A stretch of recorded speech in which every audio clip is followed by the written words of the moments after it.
LPU ప్లేస్మెంట్ల రికార్డులు సృష్టిస్తోంది. Final year student 2.5 కోట్ల ప్యాకేజ్ పొందుతున్నారు. 1700 మందికి పైగా ఎల్పీయూ స్టూడెంట్స్ 10 లక్షల నుంచి 2.5 కోట్ల ప్యాకేజెస్ పొందారు.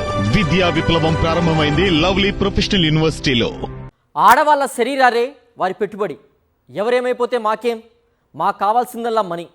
అందుకోసం ఏ గడ్డి తినేందుకైనా వెనుకాడడం లేదు కొందరు కంత్రీలు. విశాఖ నగర నడిబొడ్డున ఇల్లీగల్ దందాకు తెరలేపారు.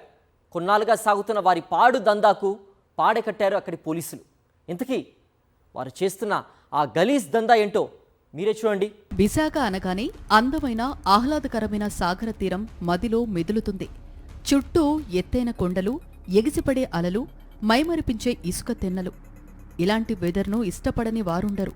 అందుకే విశాఖ దేశ విదేశాలకు చెందిన పర్యాటకులకు క్యారప్గా మారింది. నిత్యం వందలాది మంది టూరిస్టులు ఇక్కడకు వస్తుంటారు. సుందరమైన ప్రకృతి రమణీయతతో ఉట్టిపడే విశాఖ ఇప్పుడు నేరాలకు అడ్డాగా మారిపోతోంది.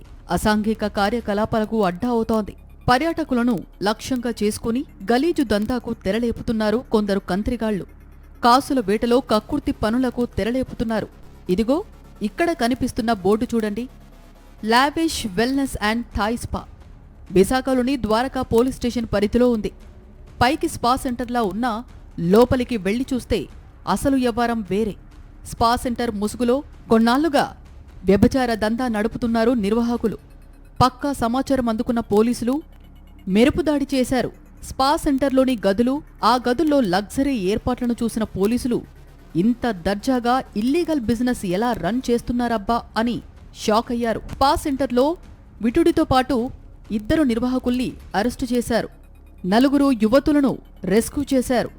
ఇదే కాదు, మరో 2 స్పా సెంటర్లపైన ఇలాంటి దాడులు చేశారు పోలీసులు. మొత్తంగా 9 మంది యువతులను రెస్క్యూ చేశారు. 5గురిని అరెస్టు చేసినట్లు తెలిపారు Visakha police commissioner Shankhabrata Bagchi. Spa centre నిర్వాహకులు అందరికీ హెచ్చరిస్తున్నాం, లీగల్ బిజినెస్ చేస్తే ఎటువంటి అభ్యంతరం లేదు, కానీ స్పా సెంటర్ ముసుగులో వ్యభిచారం చేస్తే సహించేది లేదు, ఉపేక్షించేది లేదు, అందరూ జైలు వెళ్తారు. క్రాస్ మెసేజింగ్ అంటే ఒక లేడీ మెసేజ్ చేస్తాడు ఒక జెంట్స్కి, మన అందరికీ తెలుసు అది నేరము, అలా చేయకూడదు.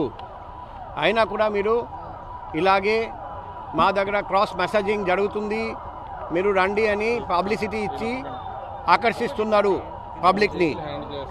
మేము మరొకసారి హెచ్చరిస్తున్నాం, మీరు అనుకుంటారండి మీ స్పా సెంటర్లో ఏం జరుగుతుంది మాకు తెలియదు, మాకు అన్నీ తెలుసు. మేము ప్రత్యేక బృందాన్ని పంపించేసి రెడ్ హ్యాండెడ్గా పట్టుకుంటాం. కాబట్టి వైజాగ్ సిటీలో బిజినెస్ చేయాలంటే చట్ట ప్రకారంగా వ్యాపారం చేయండి, మేము అన్ని విధంగా హెల్ప్ చేస్తాం. చట్ట విరుద్ధంగా అసాంఘిక కార్యకలాపాలు నడిపితే కఠినమైన చర్య ఉంటుంది, అందులో సందేహం లేదు. స్పా సెంటర్ల మాటునే కాదు, హోటళ్లు, లాడ్జుల్లో ఇంకా అనేక ప్రాంతాల్లో వ్యభిచార దందా సాగుతున్నా చూసి చూడనట్లు వ్యవహరిస్తున్నారని పోలీసులపై ఆరోపణలు వస్తున్నాయి. ఈ ఆరోపణలకు బలం చేకూరేలా స్పా సెంటర్లలో బయటపడిన గలీజు దందానే నిదర్శనం. ఇతర రాష్ట్రాల యువతులకు భారీ వేతనాలతో ఉద్యోగాలంటూ ఎరవేస్తున్న నిర్వాహకులు ఆ యువతులను బలవంతంగా వ్యభిచార కూపంలోకి నెడుతున్నారని తెలుస్తోంది.